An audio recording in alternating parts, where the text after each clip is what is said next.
Dumbbell Randall for the NorCal Classic. This one is a grip and rip type of deal, but there's a few huge factors that can make this easier on you. Number one is the hook grip. If you've ever done Randy's traditionally with the barbell, it is a grip destroyer. And this dumbbell standard with the two dumbbells is absolutely going to wreck your grip if you don't have the hook grip. It probably still will, but it gives you a better fighting chance. So make sure that you actually get that hook grip with your dumbbells. If you have the option, be sure to choose a dumbbell with one of the smaller shafts. But check your dumbbells out and try to grab one with a smaller circumference so you can really get a solid hook grip on it. Man, this is hard not to throw in any innuendo, but you know what I'm talking about. So now, as we go for the dumbbell snatches, I think in between the legs is 100% the way to go. As you go in between the legs, try to think of more of it as like just a kettlebell swing.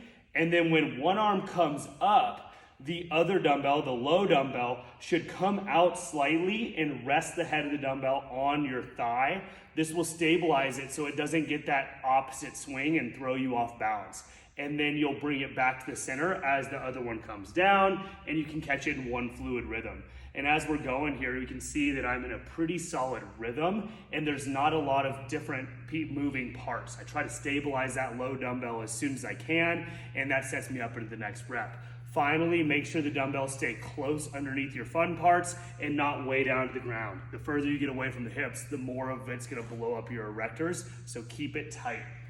As we go through these, this is gonna be the majority of your time spent, so you need to make sure you're breathing in a slow, controlled manner. I like to think about exhaling towards the bottom of the rep and inhaling as I'm upright and tall. And if you keep a consistent flow of air, you have a lot better chance to keep your heart rate lower and stay a lot calmer and move faster throughout this workout. As soon as we get ourselves situated for this workout, we gotta keep the clock in mind. I want you guys to really focus on keeping your dumbbells when you're setting up your snatch facing the clock.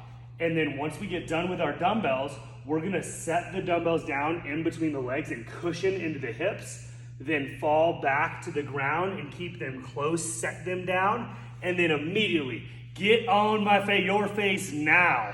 Get down to the ground, step back, and because there's no jump standard in this setup, you really should step. I've got this little 4-step method of you step 1 foot back, get all the way on the ground, step up in one big step forward towards the dumbbells, step over the dumbbell and pivot, and then you're on the other side ready for your next rep. You can do this in a super relaxed pace. There's no jumping or hip extension that's needed. So we can actually use the burpees here as your rest period. When we go through this workout, you're gonna have to rest or get your shit together somewhere. These dumbbell snatches are gonna be a little bit more taxing than you would expect. So rather than having a rest period or having your dumbbell snatches slow down more than they need to, just move smoothly during the burpees and get your shit together, and you'll be in a lot better shape at the end of this workout to really lay the hammer down. And then off your final set, if you have to sprint, you absolutely can. Lastly, is if you get yourself in a situation where you have a set game plan, everybody's got a different breakout period depending on your grip strength, so I can't really do a general rep scheme for you guys, but you need to put the dumbbells down because you're choosing to, not because you're hitting failure, unless you're at the very end of that last round of 25 and you're in the hurt locker and you gotta hang on. In rounds 1 and 2, if you feel that gnarly pump coming on and you're about to lose grip of the dumbbell and you don't have only a couple left, if you're in the middle of that set, you need to set it down before you redline. One way that I'll try to think about this is I'm always gonna try to keep at least 5 reps left in the tank with my dumbbell snatches, and that way we stay away from that red line.